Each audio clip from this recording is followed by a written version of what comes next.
నేను కుల వివక్ష ఎదుర్కొన్నా, బలమైన సంకల్పంతో ముందుకెళ్తే అది లక్ష్యాన్ని దెబ్బతీయలేదు.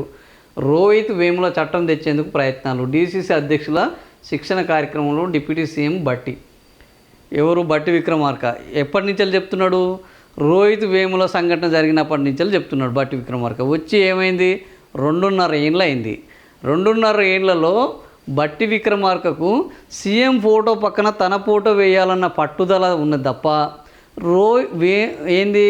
రోహిత్ వేముల చట్టం తీసుకురావాలన్న పట్టుదల ఎక్కడ కనిపించదు.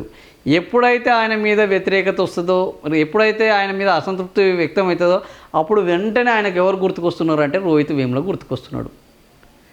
నిన్న జరిగిన చర్చ కూడా ఏంది? ప్రభుత్వ కార్యాలయాల్లో ఓన్లీ సీఎం ఫోటోనే పెట్టుకుంటున్నారు, ప్రభుత్వ కార్యాలయాల్లో డిప్యూటీ సీఎం ఫోటో ఎందుకు పెట్టుకోరు? ఇది ఒక పెద్ద చర్చ. ఇప్పుడు భట్టి విక్రమార్క కావాల్సింది ఏంది? ఆయన డిప్యూటీ సీఎం అయ్యేటప్పుడు కూడా ఇదే చర్చ జరిగింది. ఏం జరిగింది? ఆయనే సీఎం రేసులో ఉండే. సో ఆయనను బుజ్జగించి అరే బాబు నువ్వు డిప్యూటీ సీఎం తీసుకో అన్నారు. అయితే రేవంత్ రెడ్డి ఒక మెలిక పెట్టాడు. ఆయనకు డిప్యూటీ సీఎం ఇవ్వడానికి నాకు అభ్యంతరం లేదు, కానీ ఇంకో 2-3 డిప్యూటీ సీఎంలు చేసుకుందాము అన్నాడు.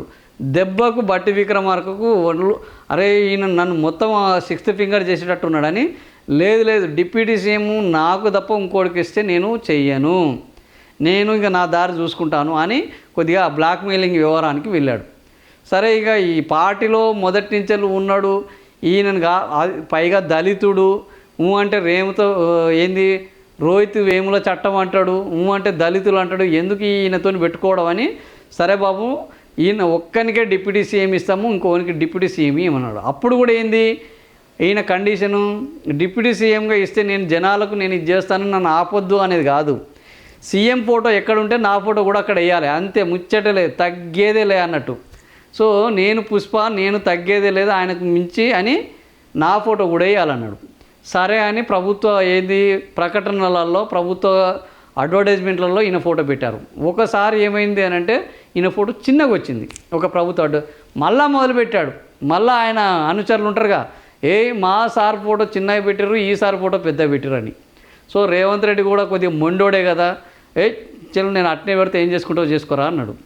మళ్ళీ అది ఏమైందో ఇద్దరి మధ్యన మళ్ళీ సయోధ్య కుదిరింది, మళ్ళీ ఫోటోలు సమానమైనాయి. ఇప్పుడు ఏంది? ప్రభుత్వ ప్రకటనకే నేను పరిమితం అవుతానా? నేను ఒకరోజు వచ్చే ప్రకటనకే పరిమితం అయితే రోజు ఉండే ప్రభుత్వ కార్యాలయాల్లో ఓన్లీ సీఎం ఫోటో పెట్టుకుంటున్నారు, డిప్యూటీ సీఎం ఫోటో పెట్టరా, సో నా ఫోటో పెట్టండి అని మొదలుపెట్టిండట. ఇప్పుడు ఇప్పటికే ఆర్థిక శాఖ అని అంటేనే 15% కమిషన్లు, 20% కమిషన్లు, కమిషన్ ఇవ్వకపోతే టోకెన్ రాదు, టోకెన్ ఇచ్చిన నిధులు రావు అనే గొప్ప పేరును సంపాదించుకున్నాడు ఎవరు అంటే మనం భట్టి విక్రమార్క. ఇప్పుడు ఏంది అని అంటే రోహిత్ వేముల చట్టం తెచ్చేందుకు ఎప్పటి నుంచి 2.5 ఏళ్ళుగా ఈయన వచ్చిండు. ఈయనకు చిత్తశుద్ధి ఉంటే రోహిత్ వేముల చట్టం తేవడానికి ఈయన కట్టుబడి ఉంటే ఈరోజు దళిత సమాజం మొత్తం నీ వెంట లేదా? రోహిత్ వేముల చట్టం తీసుకురావడానికి 2.5 ఏళ్ళు పడుతుందా? నువ్వు ఏ సామాజిక వర్గం నుంచి వచ్చినావు?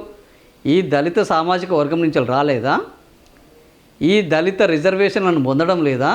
మరి దళిత రోహిత్ వేముల చట్టం తీసుకురావడానికి దళితుడు అనే ఒక అన్యాయం జరిగి చనిపోయి అత్యంత ఆయన చావు మీద రాజకీయాలు చేసి దళితుల యొక్క సానుభూతి పొంది, దళితుల యొక్క ఓట్లు పొంది, దళిత రిజర్వేషన్లు పొంది ఇప్పుడు కోట్లకు పడగలుగుతాడానికి మనకు సమయం ఉంటుంది. మన ఫోటో పెట్టుకోవట్లేదని లొల్లి చేయడానికి సమయం ఉంటుంది, కానీ రోహిత్ వేముల చట్టం తీసుకురావడానికి భట్టి విక్రమార్కకు సమయం లేదా?